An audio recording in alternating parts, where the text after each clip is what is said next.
Hi ഒരുവാണ് എല്ലാവർക്കും നല്ലൊരു ദിനം ആശംസിക്കുകയാണ് ഫ്രണ്ട്സ്. നമുക്ക് എല്ലാവർക്കും കുടുംബം സന്തോഷത്തിലൂടെ മുന്നോട്ട് പോകണമെന്ന് എല്ലാവരും ആഗ്രഹിക്കുന്നു. അതിനുവേണ്ടി പല കാര്യങ്ങളും നമ്മളെല്ലാവരും ചെയ്യാറുണ്ട്. കൃത്യമായിട്ട് നിങ്ങൾ മനസ്സിലാക്കുക, നിങ്ങളുടെ ലൈഫിൽ നിങ്ങളുടെ ഫാമിലിയിൽ തന്നെ കൂടുതൽ നിങ്ങളുടെ കുടുംബത്തിന് വേണ്ടിയും സന്തോഷത്തിന് വേണ്ടി സാമ്പത്തികം ചെലവഴിക്കുന്ന ആളുകളുണ്ടാവും. അതിനെ ആശ്രയിച്ച് ജീവിക്കുന്നവരും ഉണ്ടാവും.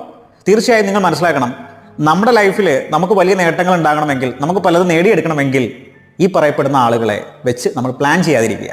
ഇതുപോലെ നമ്മളെ ഹെൽപ്പ് ചെയ്ത് പല കാര്യങ്ങളും ചെയ്യുന്ന ആളുകളെ വെച്ചുകൊണ്ട് നമ്മുടെ ലൈഫിനെ പ്ലാൻ ചെയ്യാതിരിക്കുക. അവരുടെ സാമ്പത്തികം കണ്ടുകൊണ്ട് നമ്മൾ ലൈഫിൽ പ്ലാൻ ചെയ്യാതിരിക്കുക. അത് നമ്മുടെ വളർച്ചയെ തന്നെ ഏറ്റവും കൂടുതൽ തടയിടുന്ന ഒരു പ്രോസസ്സാണ് നിങ്ങൾ തിരിച്ചറിയുക. കാരണം നമ്മുടെ മാക്സിമം പൊട്ടൻഷ്യൽ ഉണ്ടാവില്ല. ഇപ്പോൾ പാരൻസിന് വളരെയധികം സാമ്പത്തിക ബാക്ക്ഗ്രൗണ്ട് ഉണ്ടാവും, പല കാര്യങ്ങളും ഉണ്ടാവും. അത് വെച്ച് നമ്മൾ പ്ലാൻ ചെയ്യുമ്പോൾ നമ്മുടെ ലൈഫിൽ നമ്മുടെ ഗ്രോത്താണ് അവിടെ ബ്ലോക്ക് ചെയ്യപ്പെടുന്നത്. തീർച്ചയായും നിങ്ങളുടെ ലൈഫിൽ ഏറ്റവും കൂടുതൽ ശ്രദ്ധിക്കേണ്ട ഒരു കാര്യമാണ്, നമ്മളൊരു ആശ്രിതരായിട്ട് എപ്പോഴും നിലനിൽക്കാതെ നമ്മളൊരു ഇൻഡിപെൻഡൻറ്റ് ലെവലിലേക്ക് ഗ്രോത്ത് ചെയ്യേണ്ട സ്കില്ല് നമ്മൾ എന്ത് ചെയ്യണം, അത് ഐഡൻറ്റിഫൈ ചെയ്യണം, അതിനെ ഡെവലപ്പ് ചെയ്യണം. അത്തരത്തിൽ